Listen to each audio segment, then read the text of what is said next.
Astros da Física.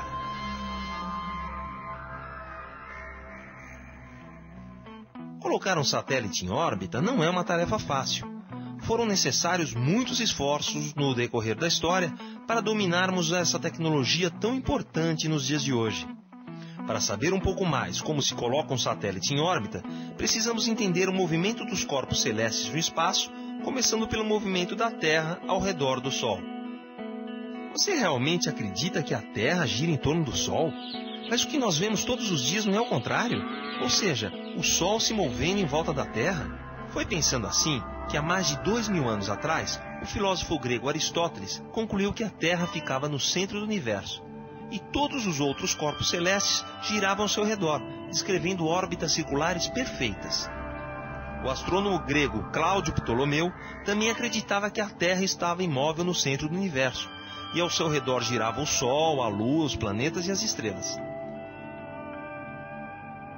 Esse é o chamado modelo geocêntrico, pois coloca a Terra, geo em grego, no centro do universo.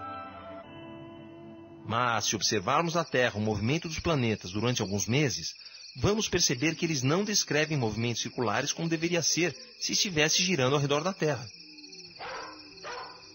Na verdade, em determinados momentos, eles parecem voltar para trás e em seguida continuam no seu caminho original, bem diferente do que o modelo geocêntrico afirma.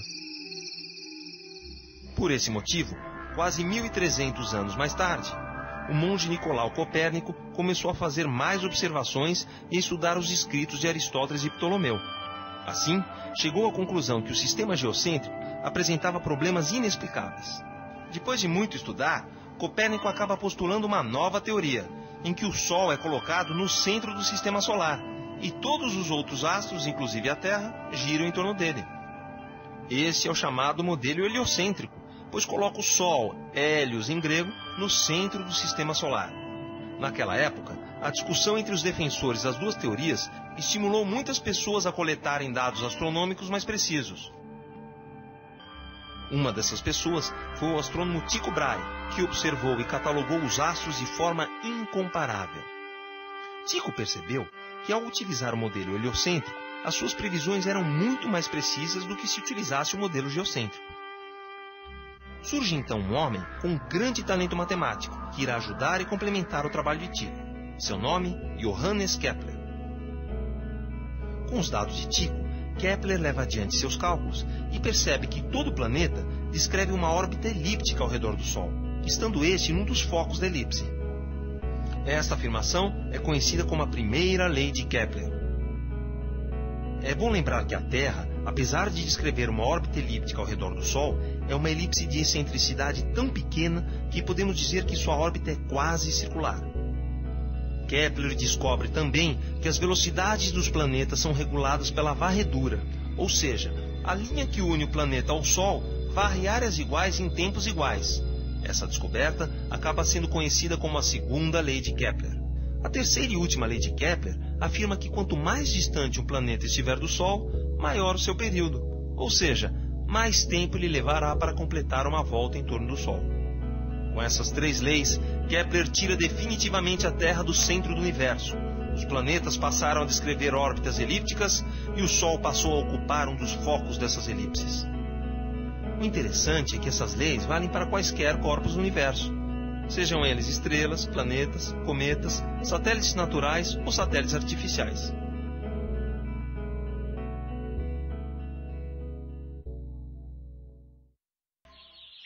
Ao mesmo tempo em que Kepler trabalhava em Praga para mostrar que a Terra não era o centro do universo, outro homem trabalhava na Itália no mesmo problema. Seu nome, Galileu Galilei. Nos estudos sobre queda livre, Galileu derrubou outra sólida concepção aristotélica. Segundo sua teoria, o tempo de queda de um corpo não depende da sua massa, pois é a resistência do ar que faz com que os corpos mais leves levem mais tempo para cair do que os corpos mais pesados. Ou seja, se estiverem no vácuo, uma pena de ave e um bloco de chumbo levarão o mesmo tempo para cair de uma mesma altura. Para Galileu, os seres humanos, a Terra e tudo o que há no universo estão sujeitos a leis naturais, que a física e a matemática podem descrever. Sendo assim, a Terra e todos os objetos em sua superfície estão em movimento de rotação e de translação, ou seja, o estado natural de tudo que se encontra na Terra é o movimento. Foi Galileu quem evidenciou que a Terra exerce uma força de atração sobre os outros corpos, chamada mais tarde de força gravitacional.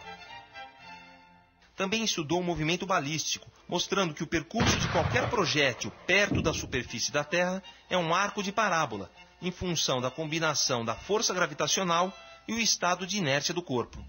No mesmo ano da morte de Galileu, nasce na Inglaterra Isaac Newton, o primeiro a publicar as famosas 3 leis de Newton. A primeira lei, ou princípio da inércia, diz que um corpo continua em estado de repouso ou de movimento retilíneo uniforme, ao menos que seja obrigado a mudá-lo pela ação de uma força externa. A segunda lei, também conhecida como o princípio fundamental da dinâmica, diz que se uma força age sobre um corpo, sua aceleração será proporcional à força aplicada. Na terceira lei, mais conhecida como princípio da ação e reação, em um sistema onde não estão presentes forças externas significativas, a toda força de ação corresponde uma reação, que tem a mesma intensidade, mesma direção, porém sentido oposto. Conta a lenda que Newton postulou a lei da gravitação universal no jardim de sua casa, quando uma maçã caiu sobre a sua cabeça. As conclusões de Newton explicam por que a Lua não cai para a Terra, apesar de ser puxada pela força da gravidade para o centro da Terra. A lei vale também para os satélites artificiais, orbitando sob a ação da gravidade da Terra. Newton, assim como Galileu, também fez experimentos para descrever o movimento balístico e chegou ao conceito de velocidade de escape, ou seja, aquela com a qual um corpo é lançado da superfície da Terra e consegue escapar da atração gravitacional do planeta. Após a morte de Newton, mais de 2 séculos se passaram, até que em 1957 foi definitivamente colocado o primeiro satélite artificial em órbita. Apesar de toda a tecnologia necessária, a conquista do espaço jamais teria acontecido se não fossem as ideias revolucionárias de gênios como Copérnico, Kepler, Galileu e Newton.